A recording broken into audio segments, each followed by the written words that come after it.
మాట్లాడుతున్నారు అధ్యక్ష. 10 ఏళ్ల కాలంలో ఈ శాసనసభలో ఎప్పుడైనా ప్రతిపక్షాన్ని మాట్లాడనిచ్చిండ్రా అధ్యక్ష? పెద్దలు జానారెడ్డి గారైనా మిత్రుడు బట్టి విక్రమార్క గారైనా నన్ను చూస్తేనే కాళ్ళలో వణుకొస్తుండే, వచ్చినప్పుడు ఎంబడెంబడే మార్షల్స్ ఎత్తుకుపోయి బయట వేస్తుండ్రి. ఎవరికన్నా ప్రతిపక్షానికి ఇచ్చిర్రా అధ్యక్ష ఎప్పుడైనా మాట్లాడడానికి? ఇవాళ స్వేచ్ఛగా ఎన్ని మాట్లాడుతున్నారు అధ్యక్ష? ఒక్కరోజైనా ఎవరినైనా సస్పెండ్ చేసినావా అధ్యక్ష? వాళ్ళ వ్యవహార శైలి చూసినోడు అసలు ఉరిశిక్ష రాయాలి వాళ్ళ వ్యవహార శైలిని చూస్తే. అయినా మీరు భరించి మౌన మునిలాగా అక్కడ కూర్చొని మీరు విషయానికి రాండి అని పదే పదే విజ్ఞప్తి చేసి ఏది మాట్లాడినా కూడా అవకాశాలు ఇచ్చినాము. ఇది మా ప్రజాస్వామ్యం. ప్రజాస్వామ్య స్ఫూర్తిని మేము ప్రదర్శిస్తున్నాం. అందుకే ఆనాడు ఏం మాట్లాడిన పాపం కోమటిరెడ్డి వెంకటరెడ్డి సంపత్ కుమార్ శాసనసభ సభ్యత్వాన్ని రద్దు చేసిండ్రు అధ్యక్ష. ఇంతకంటే దుర్మార్గం ఈ దేశంలో ఎక్కడైనా జరిగిందా అధ్యక్ష? నేను మాదిగా ఉపకులాల వర్గీకరణ కోసం తీర్మానం పెట్టి అడిగితే నన్ను సండ్ర వెంకట వీరేన్ సంపత్ కుమార్ని ఎత్తి బయట పడేసిరు అధ్యక్ష. కానీ మేము వచ్చినాక ఇక్కడ కూర్చొని వాటి అన్నిటిని సర్దిద్దినాం అధ్యక్ష. అందుకే ఈరోజు నేను చెప్పదలుచుకున్నది ఒకటే అధ్యక్ష, నేను గర్వంగా చెప్తున్నా, మీ నాయకత్వంలో మేము శాసనసభ ఉన్నతిని గౌరవాన్ని నిలబెడుతున్నాం. ప్రతిపక్షం ఈరోజు సభలో మాట్లాడే పరిస్థితి 10 ఏళ్ల తర్వాత ఇప్పుడే తెలంగాణ సమాజం చూస్తుంది. సమస్యల పరిష్కారం కోసం ప్రతిపక్షాన్ని సలహాలు అడిగే ప్రభుత్వాన్ని తెలంగాణ సమాజం మొదటిసారిగా చూస్తుంది. ప్రతిపక్ష నాయకుడు కేసీఆర్ గారిని సభకు రావాల్సిందిగా ఆహ్వానిస్తున్న ప్రభుత్వాన్ని ఈరోజు తెలంగాణ సమాజం గమనిస్తుంది, చూస్తుంది. ఏ అంశంపైనైనా అర్థవంతమైన చర్చలకు ఆస్కారం ఇచ్చే ప్రభుత్వాన్ని తెలంగాణ సమాజం చూస్తుంది. రాచరికపు ఆలోచన ఆకాంక్ష ఉన్న వీళ్ళు మాకు సలహాలు ఇస్తే మాంసం తిని మధ్యలో మంత్రాలు చదివితే ఎట్లుంటుందో గట్ల ఉన్నది అధ్యక్ష ఈరోజు సభలో వీళ్ళ వ్యవహార శైలి.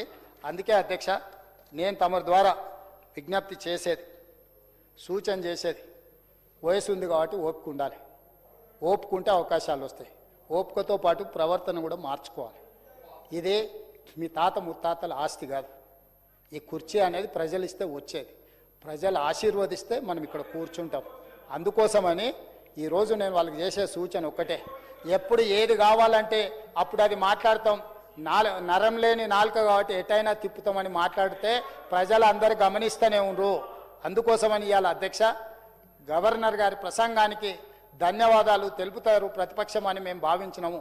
ధన్యవాదాలు తెలిపే సంస్కారం వాళ్ళకు లేకపోయినా నేను సభ్యులందరినీ గవర్నర్ గారి ప్రసంగానికి ఏకగ్రీవంగా ధన్యవాదాలు తెలిపి వారి ప్రసంగాన్ని ఆమోదించి తెలంగాణ పేద ప్రజల కోసం, తెలంగాణలో ఉండే దళితులు, గిరిజనులు, ఆదివాసీలు, బలహీన వర్గాలు, మైనారిటీలు, మహిళలు, నిరుద్యోగ యువకులు, విద్యార్థులు, కార్మికుల, కర్షకుల కోసం ప్రణాళిక సిద్ధం చేసి తెలంగాణను బంగారు తెలంగాణగా మార్చి తెలంగాణ పునర్నిర్మాణంలో భాగస్వాములు కావడానికి 2034లో $1 ట్రిలియన్ ఎకానమీ ఈ మంత్రివర్గము ఈ సభలో ఉన్న సభ్యులందరూ కలిసి వస్తారు. మొదటి విడతగా $1 ట్రిలియన్ చేరుకుంటాం. అదేవిధంగా రెండో విడత 2047 వరకు $3 ట్రిలియన్ ఎకానమీకి ప్రణాళికలు సిద్ధం చేసినాం. ఏకగ్రీవంగా ఆమోదం తెలిపి గవర్నర్ గారికి ధన్యవాదాలు తెలపాల్సిందిగా సభ్యులందరికీ విజ్ఞప్తి చేస్తూ తమ దగ్గర సెలవు తీసుకుంటున్నా. ధన్యవాదాలు అధ్యక్ష. There are no amendments to the motion of thanks to the address by the governor. The question is that the following motion moved by Sri Balu Nayak and seconded by Adi Srinivas before the house, that address be presented the governor as follows. Double bedroom ఇల్లు అన్నారు.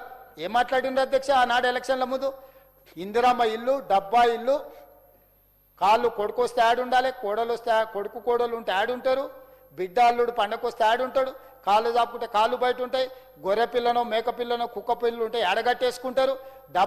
డబ్బా ఇల్లు వద్దు, double bedroom ఇల్లు ముద్దు అని పెద్ద ఎత్తున ప్రచారం చేశారు. నేనేం చెప్పిన అధ్యక్ష, ఏడ ఇందిరమ్మ ఇల్లు ఉంటే గాడ మేము ఓట్లు అడుగుతాం, ఏడ డబుల్ బెడ్రూమ్ ఇల్లు ఉంటే గాడ మీరు ఓట్లు అడుగుతుంది. మీకు 100 నియోజకవర్గాలలో డిపాజిట్ వస్తే ముక్కు నేలకు రాస్తా అని చెప్పిన.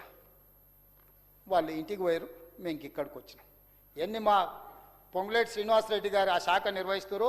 ప్రతి నియోజకవర్గానికి 3500, సిద్దిపేట, సిరిసిల్ల, గజ్వేల లాంటి నియోజకవర్గాలకు కూడా ఎక్కడ వివక్ష చూపించకుండా 3500 ఇండ్లు ప్రతి నియోజకవర్గానికి 4,50,000 ఇండ్లు ఈరోజు మేము మంజూరు చేసినాం అధ్యక్ష. ఆ ఇండ్లల్లో ఇప్పటి వరకు పొంగులేటి శ్రీనివాసరెడ్డి గారు 22,500 కోట్లతోని ఈ పథకాన్ని మొదలు పెడితే ఇప్పటి వరకు 5,100 కోట్లు ఎవ్వరు పని చేసుకుంటే వాళ్ళ ఖాతాలకు నగదు టకా టకామని పడేటట్టు, ఎక్కడ అవినీతి డబుల్ బెడ్రూమ్ ఇళ్లలో ఎంతమంది దళారులు ఉండరో, ఎన్ని లక్షల కోట్ల రూపాయలు చేతులు మారినవో ధైర్యం ఉంటే విచారణకు అడగమని చెప్పారు అధ్యక్ష. నిజాలు నిగ్గు తేల్చే పని మేము చేస్తాం. ఈరోజు ఎక్కడ కూడా చిల్లి గవ్వ లేకుండా నిజమైన పేదవాడికి ఈరోజు ఇందిరమ్మ ఇండ్లు ఇచ్చి ఇప్పటికే 5,100 కోట్ల రూపాయలు పేదలకు చెల్లించినాం. ఆ ఇండ్లు గృహప్రవేశం చేసి వాళ్ళ దగ్గర కూర్చొని సహపంక్తి భోజనం చేసి వచ్చినాం అధ్యక్ష. మేము మా మంత్రి పొంగులేటి శ్రీనివాసరెడ్డి గారు ఇతర మంత్రులతో కలిసి. వీళ్ళ అధ్యక్ష మాకు సవాల్ విసిరేది, వీళ్ళకి ఆ స్థాయి ఉందా మా ఎదురుగా నిలబడి మాట్లాడేటంత? వీళ్ళ మమ్మల్ని విమర్శించేది.